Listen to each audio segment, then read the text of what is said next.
Hey guys, it's your host, Bailey Cartwright. Welcome to the Stronger Scars podcast, where I invite others to dive deep into the ups and downs of physical and mental scars.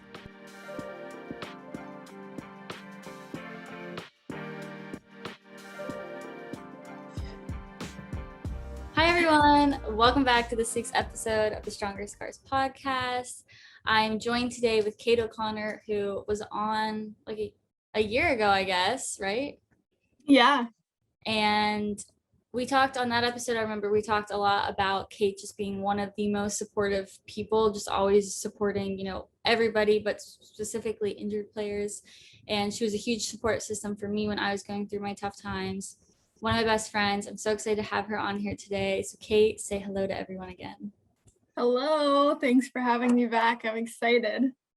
So I guess I want to start with how you're doing now, because soccer has ended. You've been out of it for a year now, and you're a big girl. You have a big girl job. You're moving on with your life, and just kind of talk about what that transition has looked like and what you're up to now. It's been good. I just hit a year at work like 3 days ago, which was fun. I really like where I'm at. I'm really enjoying my job and the people I work with. So I think that's huge, just because it's obviously hard transitioning to a job and working every day compared to like going to school. So it's been great to have that. And then I really like Boston. I don't know, it's been such a fun city, especially the summer. I think it's my favorite season here by far. The winter, it makes me afraid to think about that again. But it's been good, honestly. I've been working out still and I feel good. It's fun I always said what I was excited for is being able to kind of do my own workouts, because obviously practice is fun, but what we're here to talk about, I do like running a lot, and then it's just nice to be able to set your own workout plans and stuff. So it's been good. Right. Yeah, Kate is on the polar opposite side of the social scene of Boston. I don't leave my apartment, and Kate is like doing different things every day. So I think you've really taken advantage of living in a city, and I think it's a good fit for you. Yeah, I really like it. And the North End, such a fun spot. The Italian food district is so good. Yeah, it's been fun. I really like Boston. It's been great. Well, like Kate mentioned, so what I asked her to come on here to talk about today is Kate ran the Boston Marathon, which literally blows my mind. Like, can you like for literally like a year out from soccer, and you trained and successfully ran a marathon? Like, if you really think about that, that's kind of crazy.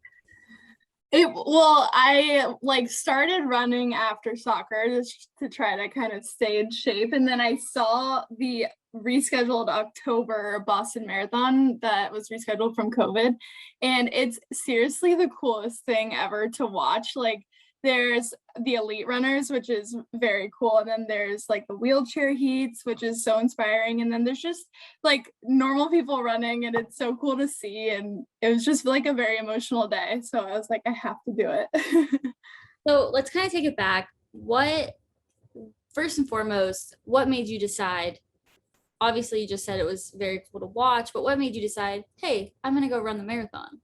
Obviously, to train. So when you started training, what was that turning point that made you think that that was something you wanted to do?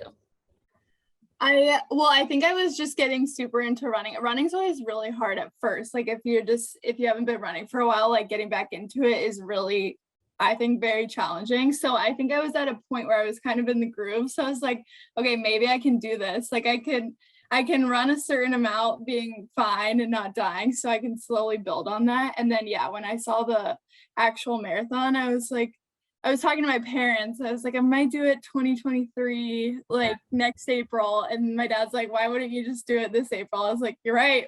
So there's no need to wait. So I applied to run with Dana-Farber.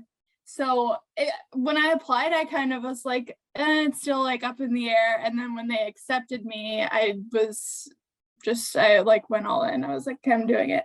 Will you talk a little bit about Dana-Farber, and then why you have to apply? Like, how do you get accepted? Talk about that process a little bit. I'm just kind of personally interested. Yeah, so you can, to run the Boston Marathon, you either have to qualify, which for women, you have to run under a 3:30 time. And then for men, I think it's under 3 hours. And then you can do that route, or you can raise money with a charity. And so I've never run a marathon, so I was like, oh, I'll raise money with Dana-Farber. And then you just kind of, you fill out an application about why you want to do it, what it means to you. And Dana-Farber is a cancer institute here, and they're like world renowned. People will like come travel and live in Boston to get treatment there. So my boss actually, or the CEO of my company, is very connected with Dana-Farber. He's on the board there. So he connected me with Jack Foltz, who is like the trainer of the team. And he won the Boston Marathon in like 19, Wow. I want to say like 1980 something. I would have to check. But he like trains them, but they're friends. So he connected me with him. So it's kind of like through work, but also I just think they have such a great like cause to run for. So I was excited. And then yeah, I reached out to him, and then you apply, and then if they accept you, then you're on the team and you're raising the money. Interesting. So when you're on the team, like obviously my mind instantly goes to like what we were doing at Notre Dame. Like you Yeah. train together, you do everything together. Like, is that what it's like? Are you training with these people like every day, or is it like you're on your own? It's just kind of like a team. So you can't, they did team runs during the week. And so I think I want to, well, at first there was no team runs because COVID, it was like middle of winter.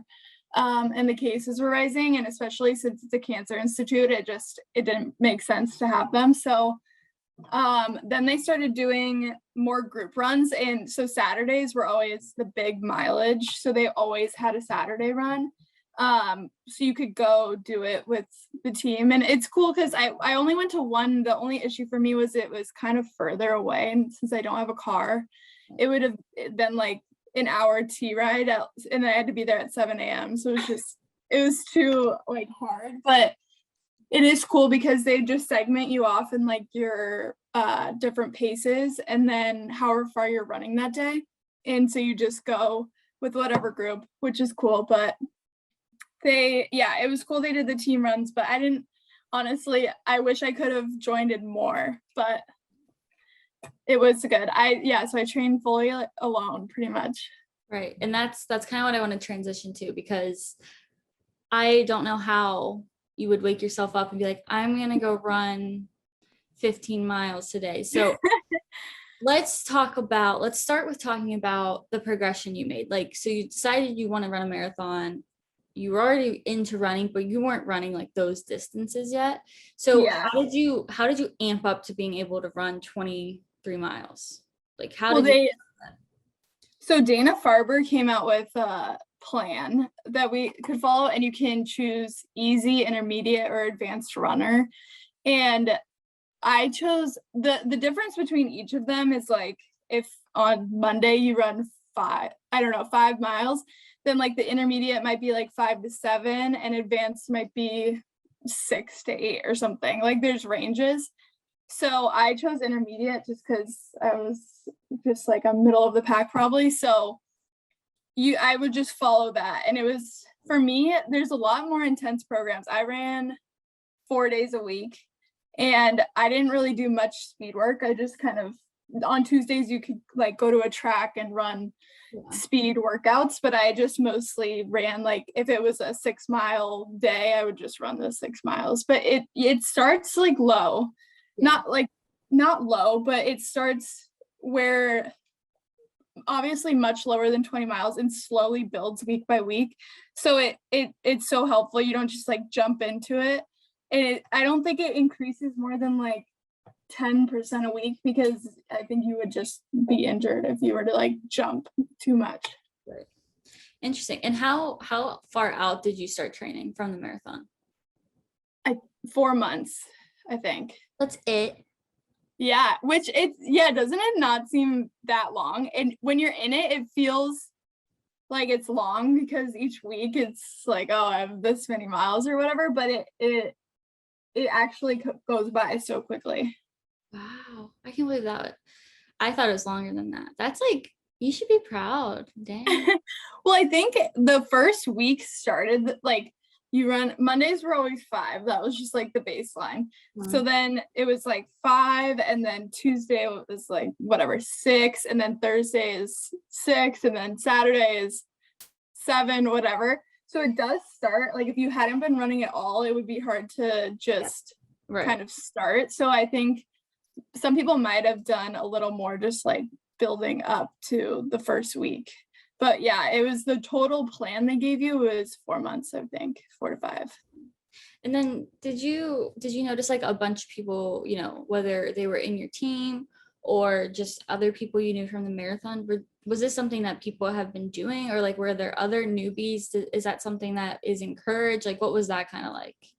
Yeah, the age of the team was definitely like older on average, because I think it's just hard to raise money at our age just because the people we're reaching out to are just starting work and don't have as much ability to like help out. And there were some people who've been doing it, like reached like 20 years of doing it, which is incredible. I think a lot of people who run for Dana-Farber do it once and then realize like it's just so inspiring. So then they kind of keep coming back. And then I think once you have your fundraise, you know how to like do that fundraising and who to reach out to. It's just a little easier. So I think there are people who came back a lot, but there were some new people too. And I think there actually were a good amount of people my age who were doing it for the first time and everything. That's cool. Yeah. For the sake of being an injury podcast, did you experience any pain or injuries along the way? I think there was just like 1 week, my feet are the worst. Like so the plan goes, it builds up really high and then you taper down like a week or 2 before. So you do like my biggest run was 22 miles. So I think that was 2 weekends before the actual marathon. Then you start to taper. And my feet after that big week, because you just like do the 22, but you also have 3 other runs, so your mileage gets really high.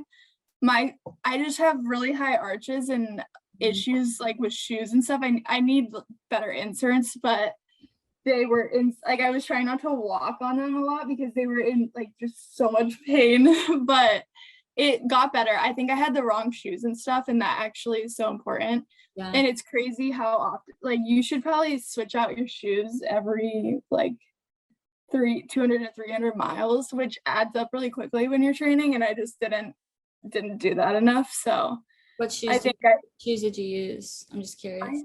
I had New Balance ones. I just got Sauconys.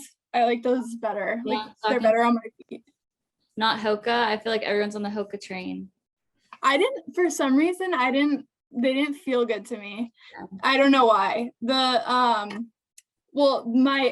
New Balance ones were so worn out, but then like right before the marathon, I was like, I need new shoes so badly, but I didn't want to break in a whole new shoe. So I just bought the same pair and like, I just use them for like walking now.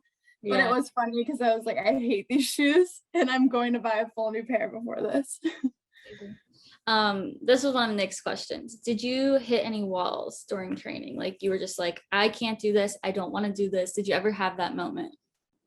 At the end, it was never, I don't want to do this, because I was like very excited to do it. It's just like running is so rewarding because it's so hard. Like whether you're doing 1 mile or like all the way up to the end, when you actually do the race, it's so hard to go out there and run. But when you're done, it just feels so rewarding. So I don't think I was ever like, oh, I can't do it. But I did at the end get very like, I'm ready to be done training and like getting up early each week and doing the big mileage, because it does really take like your full Saturday and kind of part of Friday, because you want to be like eating right and going to bed and all that. So I did hit a point where I was like, I'm ready, but it was never, I always knew I was like locked in. I wanted to do it. I think, and I'm sure that comes from like your mentality of being an athlete your whole life and playing at the highest level. Yeah. I think that's like part of why it's so amazing to me that you did it, because, you know, being a D1 athlete, you learn so many valuable lessons. You have work ethic, you know how to train hard, you know how to hold yourself accountable. But I think doing something such as running that long of distance and making sure you're doing all the right things and holding yourself accountable with no one telling you what to do, I can't see many athletes doing that. I can't. Well, I think that's the other thing that was so rewarding to me because, well, first of all, I do think soccer helped. Like, even when it was getting really hard, I was like, I've done hard things before, I can do it. And like every time I feel like we did a hard, I don't know, practice, fitness, whatever, it was always hard in the moment. But then after you finish, you're like, okay, I could do it. Like, I'm able to do these things. So I think that helped, like that mentality. I was like, I can do this. But it was also rewarding in that the team atmosphere, like I didn't have that. And it was just me, like the only person holding me accountable was myself, when usually you have teammates, coaches, whatever. So that was something I was like very proud of myself at the end for, because I like didn't miss a run like in my training. And I like think it is important to listen to your body, and if you're hurt or something, to not run or do cross training. Right. But I like felt really good the whole way, so I was like didn't miss a run, and I was just like very like dedicated to it, which was just that's why I made it like the most rewarding thing I've done.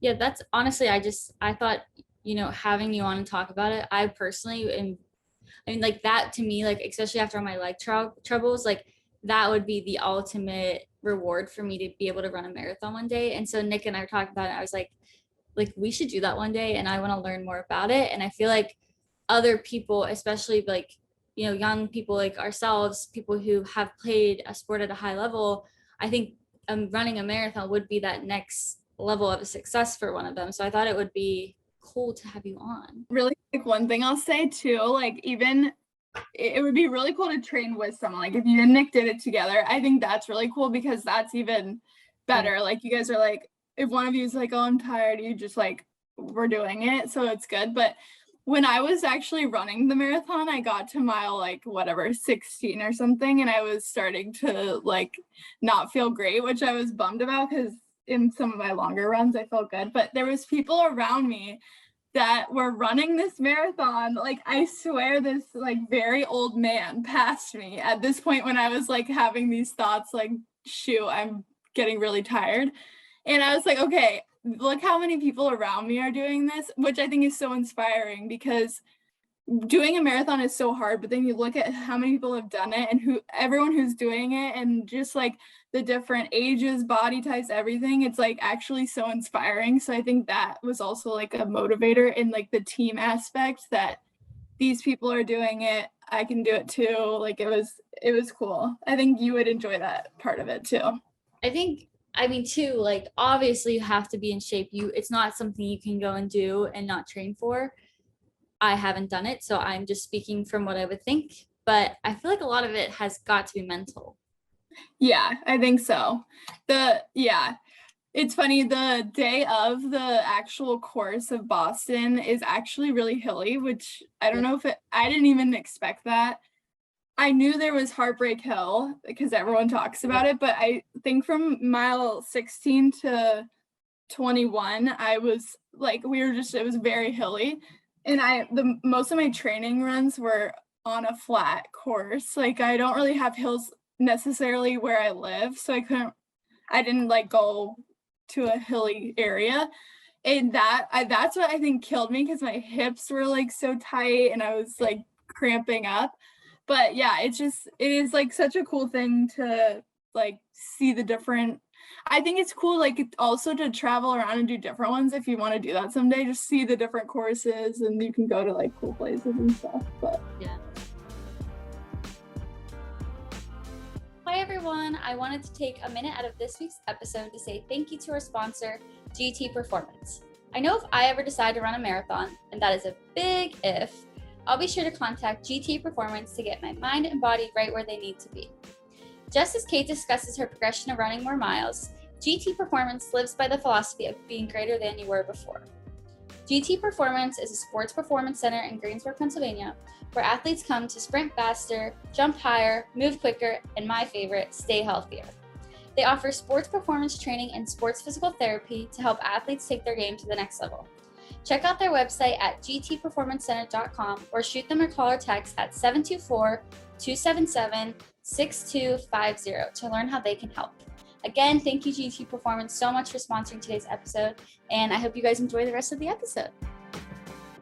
Well, I want to talk about the day of, but before that, we've talked a little bit about like that one big, I think you said 22 miler you had leading up to it, but kind of talk about how you do prepare for those training sessions where you're running like 20 plus miles. Like, talk about the day before. What are you eating? How do you prepare for it? Day of, like, what kind of does that look like? And then we can also talk about what it looks like on the actual day of, but I'm curious on the prep of it.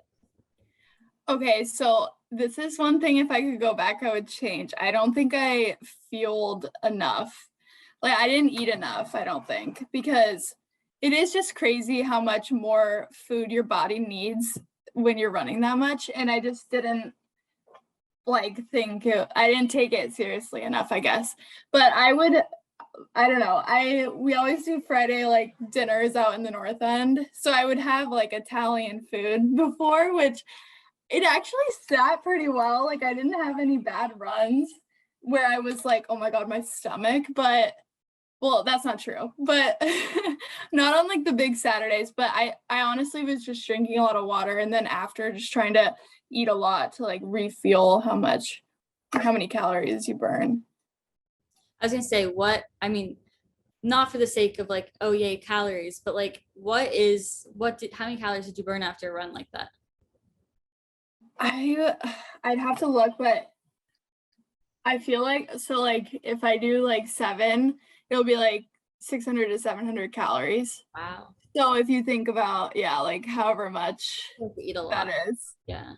But that's the thing that was hard for me mentally, just to be like, oh, I have to eat like, I don't know, this many more calories. Like, I actually did kind of struggle with the idea of eating that much more. It just like made me like kind of, I don't want to gain weight or something like that, when it's just in reality you're not going to gain weight. Your body actually like really needs the fuel. That's so interesting you brought that up. That's something like I've been noticing, like just like, doing PT and like doing training, whatever.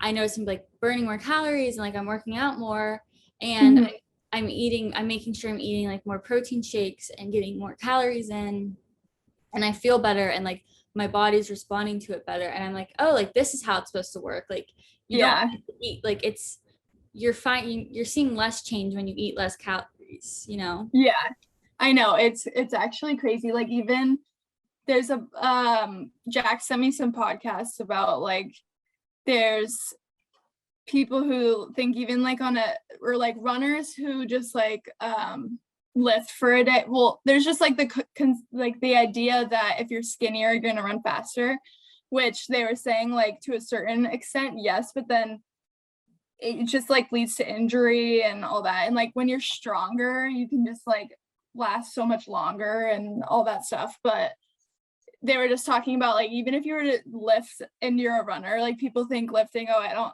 I shouldn't eat as much, but you're still like burning calories in a different way. So it's still something I am getting better at. Like, on days I run, I find I'm so hungry. So it's just like, just listening to that, like just eating to refuel. Yeah, it's tough. And I feel like that's something we were always like, it was ingrained in us in college, but at the same time, like, I feel like we all had our own body struggles. Like, let's be real, everyone struggles a little bit. And it was just kind of hard to find that balance between, I know I need to eat more and fuel, but I'm burning off these calories, so I don't want to put them back on.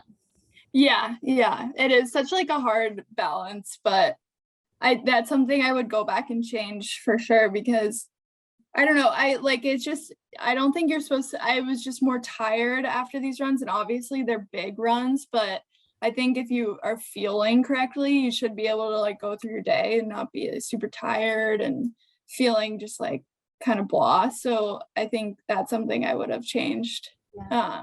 during the run, like even the day of, I know I see people pack their pouches and they have like those squeeze things. Was that Yeah. something did you eat during the run? Yeah, well, I did chew like Cliff blocks, and those were good actually. Like I did them every, I want to say I had 6 of them and I had it throughout the 26. I would have done more, like going back now too, because it definitely, they help, but I think I needed it every, like they say, I think 30 minutes to an hour or something. I did it, I want to say every hour, but I think I would have eaten more just because Right. it just, well, the day of I didn't eat enough because it was weird timing. Like I started my race at 11 a.m. Okay. but the buses that take you to the start line leave at like 8 something. Oh, So I know it was weird. So I ate like I had I always do peanut butter toast with banana and honey. That's like my go-to. I feel like a lot of runners actually do that, but I had two of everything, like 2 bananas, 2 pieces of toast and peanut butter. But then because I wanted to digest, I didn't want to have to like go to the bathroom right before. But then I didn't eat till like after, which was 3 p.m. So it was from like 8 to 3, and I was burning so many calories. So I probably would have brought a snack or something to have before. I'm just like, I want to hear about the day from start to finish because I don't know. I was looking at the map of the marathon and it starts in, where does it start? Newton? Hopkinton. Because I think you literally go like right past where I live in Washington. Really? Yeah. It's like a straight line into the city. But I was just looking at that and I was like, I just can't even fathom. So talk about start to finish, and I'm sure I'll have questions in between. Okay, so I hopped on the bus. It was kind of stressful because my bus left later, and I hopped on the bus, and the bus driver was like, "Where am I going?" Like she didn't know how to get. It started at Hopkinton High School, and she was asking everyone like for directions, and I was like, "No, that can't be. You gotta know going into driving people running the marathon where you're going." And then they're like, "Oh, you can map it to Hopkinton High School." She's like, "I don't have my phone." So someone was like up there. She ended up following like the buses in front of her, but someone was up there like telling her directions. But I was supposed to start walking to the start line at 10:30. We got to the high school at 10:30. So I was all stressed because I was like, I just wanted time to go to the bathroom, Gosh. like drink some water or whatever. And I was just like, I feel like peeing so much because I was drinking so much before. But then whatever, I went to the bathroom, went to the start line, and then I was just standing there like getting ready, and they do like the full countdown or whatever. It's really fun because I was in the group of fun, like people who fundraised. And so That's it's how just they like, break it up. I was gonna ask, like, what do you mean groups? So not everyone starts at the same time. no, so I think, I don't remember exactly, but I know like the wheelchair heats go first. And then I think the elite, so there's elite men and women who are, I don't know, they're going so fast. I don't know what their times are, but then there's people who have qualified that I think they divide. So it's like the elite, and then there's the people who've qualified. So it's like, Gotcha. you're not a professional runner, but you did the time. And then there's the fundraisers, which is fun because I think like they were like, this is our favorite group of people. Yeah. And it's like just a bunch of like normal people, kind of not normal, but just people who wanted to do it and fundraise for it. And then it's all a bunch of different charities, and then everyone's wearing their own like singlet with their charity on it. Gotcha. So then they do the whole like they did the national anthem and they did the gun to start it. And then you're just going, which is crazy because I think that was like a very emotional moment because it was like you're starting. And then the first 4 miles are like really downhill, which also killed my hips because just like in my like quads, just the pounding on it. But then it was so cool to go through the different towns. And this was like the 50th year anniversary for when women were officially allowed to run it.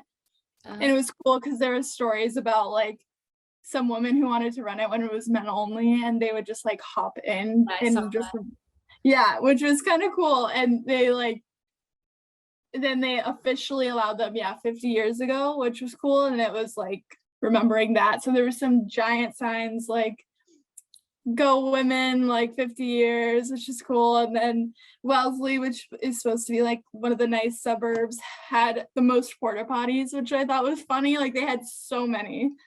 And then it was just like through the different cities was like really cool to see all of them. And I saw my family, friends, Jack at mile 13, like halfway, and then they were also at 21, or sorry, 25 with 1 mile left. And so it's funny, they have a video of me at 13. I was like looking like strong, and then a mile at like 25. And the first time I saw them, I like ran over, gave them high fives. At 25, I just like waved from afar. I was like, see you soon. But it was good. And then talk a little bit about the atmosphere, because I don't like hundreds of thousands of people, like just crazy. Yeah, it was so many people were out that day, and luckily, because I guess I mean, obviously it's a toss up in April about weather wise. So some years there's been like sleet, they were saying, and then so no one really is out there. There's like people out there, but it's so cold, and then you're like miserable. But mine was like I want to say in the 40s, which was actually, I was hoping for like 30s because it just gets so warm like over the course. But 40s was great. And then there was so many people like lining the whole way. And I usually run with music, but I decided not to, just because I wanted to like hear everything going on. And there's just like people the entire way. Like I'm so glad I didn't do music, because it was just fun to hear like how excited everyone is. Especially BC is at mile 21 or a little before. And all those kids are like so drunk, like screaming, like just so amped up, and it was so fun. Like it's just a great atmosphere that day. Yeah, I saw on TikTok how I didn't understand that people pregame for it, so I thought that was funny. Well, it's like a big thing at BC. They like, you have to, my coworker, she went there and she said you have to cross the road at a certain time, because they put up like blocker or barriers, so you, like people can't just like hop on the course. Right. So you have to cross very early in the morning. I don't know what time it was, but before they set up the barriers, and then they just like drink all day and like are out there cheering people on. That's so funny. I know. The finish line, what was it like when you finally got there? It was so cool because, okay, so Boylston Street is like the last strip of it, and it's like fully lined with people just on either side in these bleachers, just like going crazy, which is so fun. I was pretty like dead by the time I got there, but that, like I didn't even realize, but I was like sprinting the last strip of it, because it was like so like such a good atmosphere. You didn't even think about like how much you're in pain and everything, and it was like so much fun. It was a very good feeling, but after I was like, oh God, I'm unwell. Talk about, because I think I remember you Snapchatting me and you were just like down for the count. Like I thought you would be like on social media posting stuff, and like no, like Kate was like MIA. So what happened after? Okay, so this is weird, but I definitely didn't have enough salt.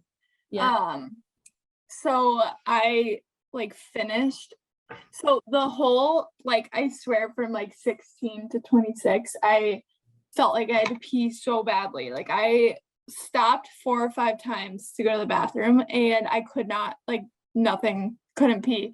But it's just like they say it's like just because you don't have enough salt. And then I felt so dehydrated. So I felt like I had to pee really bad, but then I also felt so thirsty that I was stopping at every mile stopper to chug water. But it just didn't feel like enough. So it was just this bad combination. So then after I told my parents and everyone, I'd meet them at my office, which is very close to Boylston Street. But I finished and I was like, I cannot walk over there. Like, I was like, there's no way I can get over there. So I had to use someone's phone and like call them because I didn't have my phone or anything. That's another reason I wasn't really posting. I just like left my phone in my apartment. So you don't take their phones with them. Some people do. They like, so usually when I go on runs, I carry my phone and listen to music. But since I wasn't doing music, it just is nicer to not be holding something. And I was like, I don't really need it for anything. So except at the end when I needed to call my parents. But I pretty much was like, I can't make it over there. You guys have to come find me in this, like, because you can meet it. There is a spot at the, like, after the finish line, you walk straight and like grab your medal and water and a snack bag. And then you turn like right on whatever street, and then it's like families come meet the runners there. Mm-hmm. So like, you guys just have to come to this area and try to find me. So I like sat down on a curb. It was just like eating my snacks because they actually had a good mix snacks in there. They just had like Pirates Booty, like the little chocolate chip cookies, chips. Like they just had all this like kind of junk food, but it tasted incredible. And my dad thought I was gonna like throw up because it was all this like junk food right after like whatever, and I've never felt better. It like revived me. So how long did it take them to find you? Not that long. Like my work's close, but they were just walking. They kind of like split up and like went to look for me, and I was just sitting on the curb, and I think I saw my mom or something, and I was like, Kathy. So then she came over. So did you carb load after? Like, did you have a nice Italian dinner? Yeah. So well, after my parents were like, you should try to like nap or something. But I was laying there and I was just like so wired. Like I couldn't even sleep at all. And it was nice because I was like, so many people were so supportive that day, which meant so much. Like I was going through and responding to texts and stuff and just looking at, because that day it's cool, like all the people who are running it are sharing their like incredible stories. Like one woman who ran it when there was the bombing, she lost her leg and she came back and ran it this year, which is just so cool. It's just like people were just sharing their stories, so I was just kind of like looking through everything, and I was just like relaxing. Everyone thought I was napping, but I was like just laying there. And then we had Regina pizza after. So that's why my dad thought I was gonna be unwell, because I literally had like in the week leading up to it, I was eating so healthy. Like everything I ate I was first of all eating a ton. I was like carbo loading, so I was like, that was a great week for that. I was just eating so much food and carbs. And then after I had that full like snack bag, all the chips and cookies and everything, and I got like so much candy because I was like, I want candy now. I ate all that, and then I had pizza for dinner, and my dad's like, you're not gonna feel good, whatever. And I felt so good. Like I felt incredible. So highly recommend after. So 2 more questions. One, I'm kind of curious, like what was the best moment about it for you? Like the whole process, like obviously you're probably gonna say crossing the finish line, but like what was the best moment? I think just the weekend as a whole, it was like, I felt like had already, like when I did the 22 miles, I like finished and I was like, I could right now, if I needed to, run the last 4.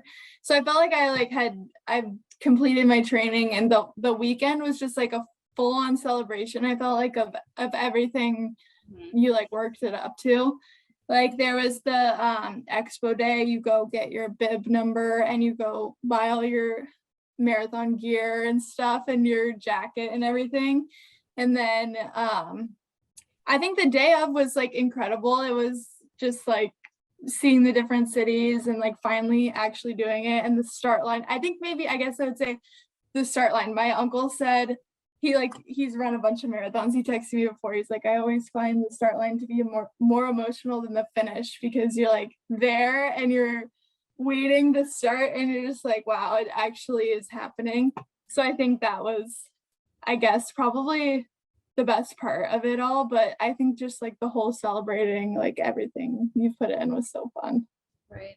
And then what advice or a few pieces of advice would you give to somebody who was in your shoes, like enjoyed running, or maybe they didn't enjoy running and they're like, I want to run a marathon? Like, where would you tell them to start, and like what piece of advice would you give them? Well, I think what's cool is like, well, you could just like Boston's hard to just you have to fundraise or qualify, but you can do like a marathon anywhere. I think I would just say like choose a spot. You're like either I've always thought like it'd be cool to do Paris, or I've been thinking like something like that. But I think like choose a spot you want to go see and like experience the city, or even if it's your own hometown. And then just I think just like sign up. Like once you're signed up, you Yeah. kind of like have to do it. I mean, I guess you could drop out, but once you're signed up and you start telling people, you kind of have to follow through with it. So that's like a motivator in itself. And then I think it just like the more you're running and the more you're becoming fit and comfortable being that uncomfortable for so long, like it just gets so much easier, like steadily. Yeah. Yeah, running's definitely one of those things you just have to do it for it to get easier.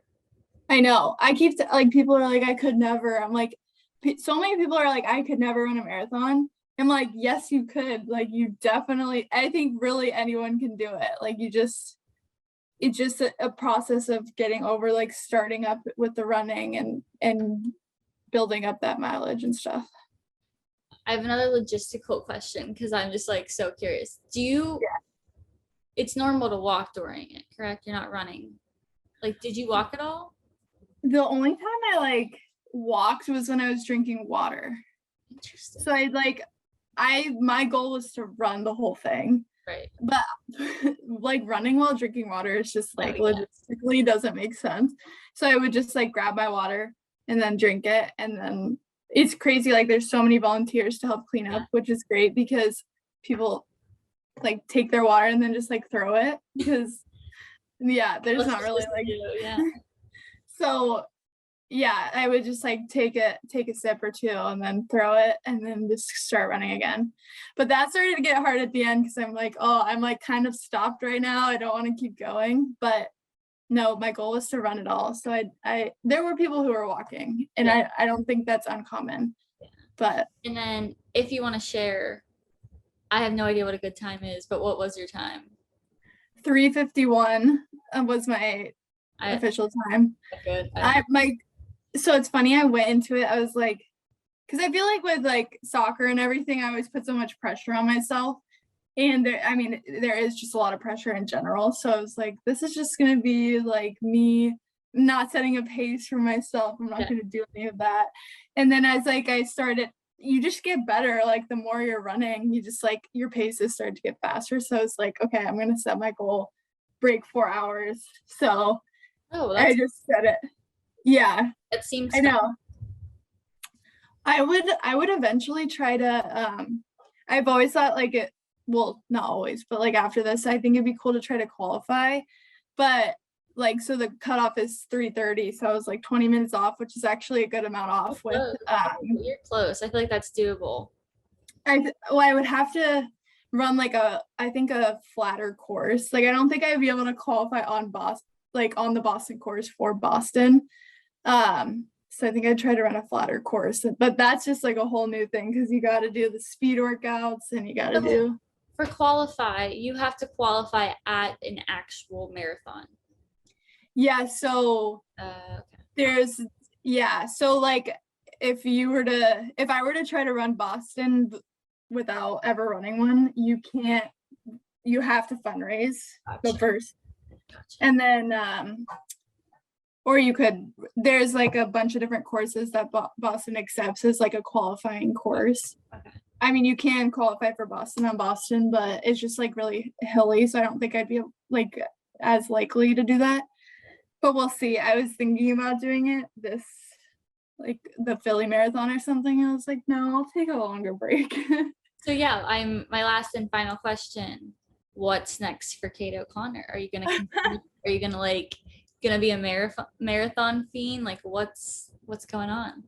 No, I think I definitely will run more marathons, but I'm like happy right now, just like running way less mileage and just like going to the gym and stuff. Like it's just nice to take a break. And I think eventually I will try to qualify and everything, but I've talked to some people about it, and it's like if I were to do that, I would need to be so all in and like excited to start doing speed workouts with like long mileage and start like really pushing yourself with your pace. Because I was just running like what felt good to me, but that would just be like a whole new thing.